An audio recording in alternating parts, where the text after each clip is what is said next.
Is copywriting too saturated? Am I going to be able to actually break into this? I want you to understand something. I can list off stats that tell you that copywriting actually isn't saturated. I mean, if you just look at it statistically, there's more businesses and more need for copywriters than there are copywriters to fulfill those needs. However, I want you to understand that so much of freelance copywriting and being a self-employed service-based business comes down to your mindset and what you choose to believe about the industry and what you choose to believe about yourself. What I mean by that is that if you think that copywriting is oversaturated and you're constantly looking at other writers and you're constantly looking at how crowded and how many other people are doing exactly what you want to do, you will get in your head and then your behavior will follow. You will give up. You will get discouraged. You will throw up your hands and say, what's the point? I'll never get there. So if you can have tunnel vision and focus on your end goal and what you want to do and improving little by little every day and not giving up, you will break into this industry and you don't have to worry about whether it's saturated or not. And I fall victim to this too because I use LinkedIn so heavily in my business, and I can't help but see these braggadocious posts and all these writers who seem like they have so much going on and this and that. It just gives me a sense of imposter syndrome, which is why I created a whole video about things to look out for on LinkedIn and how to not get bogged down by all the competition and like fake news and all the crap on there.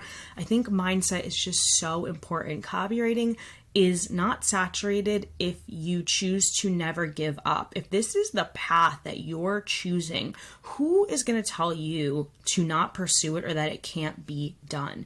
Yes, you might have limitations that are holding you back from success, but you will overcome them. You will learn what they are and you will fix it. And as long as you are consistent and you keep pursuing this road, no matter how slowly you go, as long as you do not give up, you can break into this world. Finding a specialty is going to put you light years ahead and make saturation not an issue.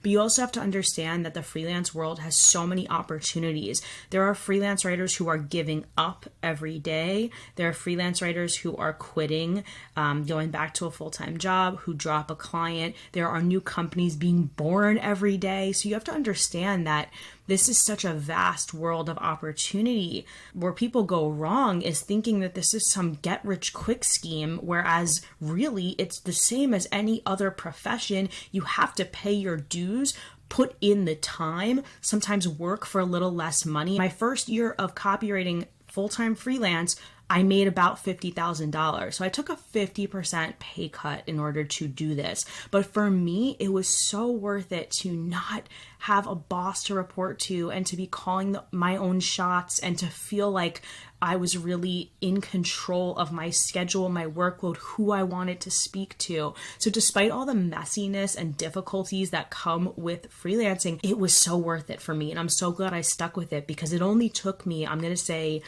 2.5, 3 years to make it to the 6-figure mark. And to be honest with you, whether or not I make 6 figures doing this, it's actually not important to me personally. Of course, I have financial goals and I am striving toward them, but I know that how I feel on a day-to-day basis about the work I do and who I'm working with is so much more important. And if I actually focus on that, I'll eventually reach the income goal. I have to really love what I'm doing and feel happy and satisfied and fulfilled. So for me, the pay cut is worth it. For me, the challenge is worth it. So I hope that really can soothe your fears about like whether or not it's too complicated or whether it's too saturated, because that concern is most likely your way of trying to talk yourself out of doing this and saying like, why should I even bother? I'm nothing special. All these voices in our head that are saying, don't take the leap. Don't try something new. It's safe over here in your 9-to-5 job. Why are you going to rock the boat? So these are all of like really common concerns that freelancers have, especially the freelancers that enroll in my online course, and I'm helping them build their presence and start cold pitching. And they're like, well, I feel such imposter syndrome. Who am I to say that I'm an expert in this industry? So just know that if you're feeling that way, you are not alone. And it always helps me to remind myself that nobody knows what the F they're doing in life. We are all just winging it and doing the best we can.